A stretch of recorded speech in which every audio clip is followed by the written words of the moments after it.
Hello there everyone, today we're gonna make one of these. This is an STF shrimp. And as always, you can find the full material kit for this fly on my website, where you simply with a few clicks can buy the complete kit for this. My website is nordicanglers.com, so swing by there if you haven't already. We have a very huge selection of fly tying materials, but let's get on with this one. The STF shrimp. Basically, this is a fairly simple shrimp pattern. It's not comprised of that many materials, but in my opinion, this is the best way of tying shrimp flies. If you're not using the whiting spay capes. In my mind, the whiting spay capes is the best way to do it. But this is an easy, a fast, and not that complicated way of tying shrimps. And this fly is really a truly proven pattern that has caught numerous of sea trout and I guess a lot of other species. This will probably be well suited for bonefish and other, well, basically any type of fish that feeds on shrimp. For this variation, I like to fish this quite fast, so I add a bit of non-lead wire to the hook here. If you're fishing this, going to be fishing this slower in shallow water, of course you can leave that detail out. But for the purpose that I intend to use this, I'm gonna fish this very fast with the rod under my arm and a two-handed retrieve. So naturally, I need to add a bit of weight to ensure that the fly is located in the right place in the water column I need it to be when I fish like this. So the first thing we need is a teal feather. Teal is a very nice material for a lot of different things, but especially for these mouth parts on shrimps and stuff like that. I really like this material. So I take a feather and then I just pull it off the sides here, so I have all the loose feathers, all the loose fibers. I'm just gonna tie this on top. That was a bit too long, so I can basically just pull a bit in on it like this. And there we have the tail. This is a size 6 Ahrex light stinger, a nice hook, and of course you can do this in any size that you like. The size 6 is probably the most used for sea trout, at least in Denmark. But of course I tie this in size 4 and stuff like that as well. So it's a size 6 is a nice medium size, but all the way up to 10 is good also. Then I take a bundle of STF dubbing.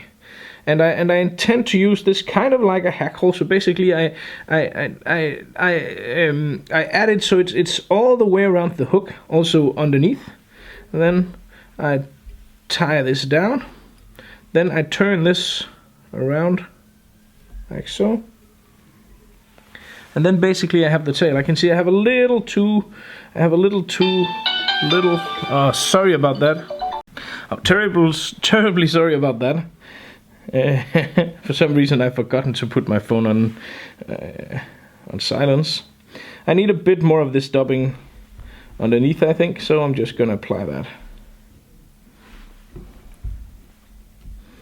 Just to make this even all the way around. I think this is a bit too long, so I'm basically just gonna trim it using my hands. And now we're golden. Okay, cut this off.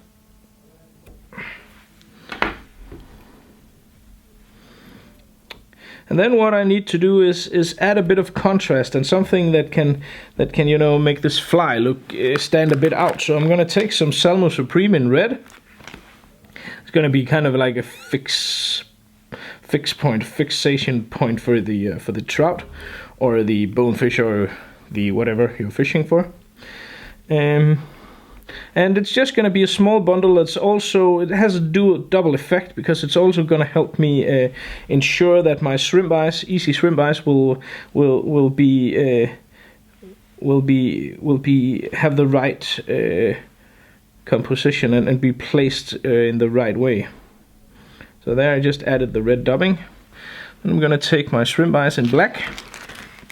And if you haven't seen these before, then the Easy Shrimp Ice is, well, it's a small Danish company that is just genius. They had made these double shrimp ice that is on a stalk.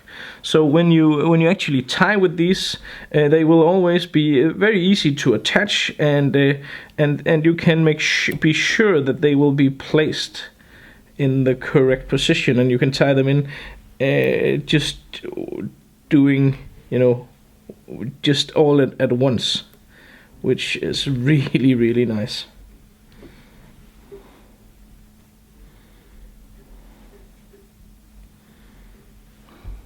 So you can see that the eyes are correctly placed. I'm going to cut the stalk off, and then I'm going to take another bundle of dubbing here, of the STF tan dubbing. And I'm going to do exactly as I did the first time. So basically try to distribute this all the way around.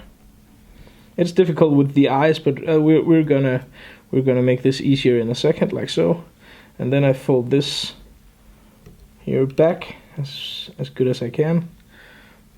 And then I'm gonna tie a cross turn very close to the eyes to make sure that the eyes are still free of material, and are still punching quite a lot out from the actual body, like this. Then I'm gonna add some rib in order to make this fly more durable, but also to give this a bit of flesh. Then I'm gonna use some tinsel, and this is Mirage tinsel in opal. I think the color is opal or mother of pearl or something like that. And this is gonna look very nice on the fly. It's gonna be subtle but still have an effect, like this. Hold this off to the side, and then I'm gonna do a dubbing loop for the rest of the fly, which is gonna be comprised again of the STF dubbing. And as you can see here, the fly here tapers already. This is quite big, then it's a smaller diameter, then smaller still. And this will help ensure that I get the correct tapering effect of the fly, so that my body here will have the right proportions and look like the actual thing. So then I'm gonna take my dubbing loop, and into this I'm gonna add some of this STF dubbing. And of course you want the most dubbing at the end towards that is closest to the hook, and then less and less dubbing, because that will also help you have the right tapering of your fly. So like this, take the dubbing reel,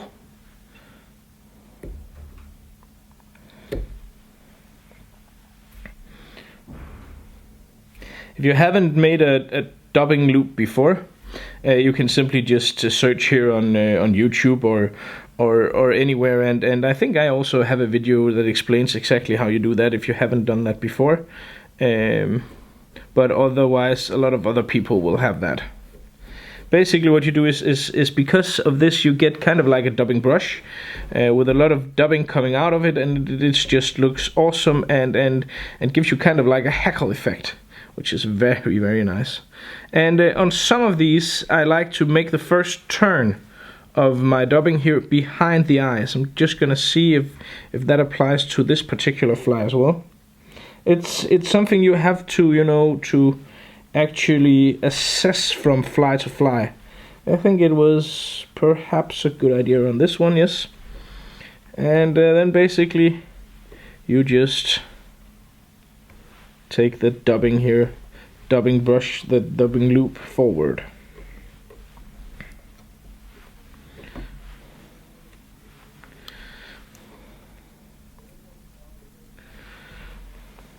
I'm gonna fasten it and cut it off.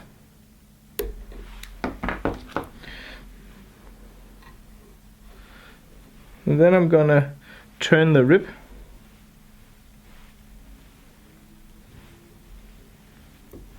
And as you can see now, it's fairly visible at the moment here. but we're gonna do a lot of things, a lot more to this fly than what you can see now. I don't need that anymore. Then I'm gonna make my finish, and then we're gonna do the finishing touches to this fly. That's gonna make this look so much like the real thing. That's gonna make this look so delicious and so much like food. Because then I'm gonna take my dubbing needle. Now it just looks a bit strange. I'm gonna take my dubbing needle, and then I'm gonna pull out a lot of this dubbing here that was in between the that was caught in the rib, and this is to make sure that this fly is not too bulky. It doesn't have too bulky a center, too bulky a core. It's gonna be because if you look at a shrimp out in the water, it's completely transparent and very see-through and easy. It has a lot of very good at hiding and stuff like that, and we want to have some of that effect. Of course, we do not want this fly to be as good as hiding that the fish won't see it, but well, basically the fish eyes and through evolution and stuff like that has been designed to notice when a shrimp and other food is close by, so it's not going to be that big of an issue. But again, you want to have something that fairly looks like the real thing, but also that looks a lot like, you know, food basically. And the if you pull out this dubbing, you will make it transparent. You will make it look a lot more like food, and this will, of course, give you a higher success rate. Need to pull out a bit more here underneath, I think, to give it that uniform look here on both top side and bottom.